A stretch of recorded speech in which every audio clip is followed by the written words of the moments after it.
Folks, this is for anybody who missed the lesson on Friday of last week. I'm going to show you how we can take a kitchen plan. This is at 1/4 inch equals a foot. And if you have a sheet of trace paper, you can even use parchment paper if you have some at home, and just put it over the plan. And I'm going to do an example of what if I wanted to just gut this kitchen and start designing it in a different way. So what I would do is trace around using the picture below. So I'm going to keep everything else intact here. Just trace around the walls that I'm going to keep in place.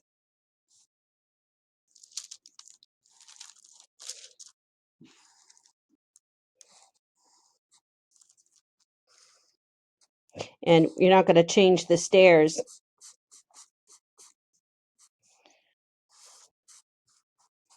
So we want to make sure that we have those in place as well. And since I'm not making any changes to this section, I can just show the walls there to indicate that we have some walls there. And let's put the opening here. But those are the things that we would want to keep, okay? So I've just traced around what we want to keep. Now I can take this and I can start to make decisions about where I'd like things to move. And so I've basically blown up or gotten rid of the interior partition between the dining and the kitchen. So if I wanted to keep the dining in the same place, I can keep that dining table here.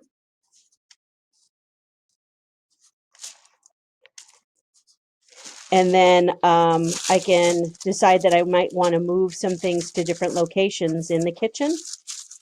So let's say I wanted to move the sink, for instance, so it's centered on the wall. I just move this so that it's move the sink in the right position.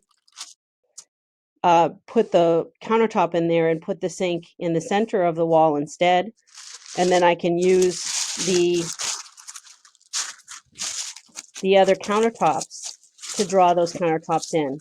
So this takes a lot less time if you're tracing what you already have for drawings. So that's going to go in here like this. And then maybe this becomes where the refrigerator is, and I can put my stove here.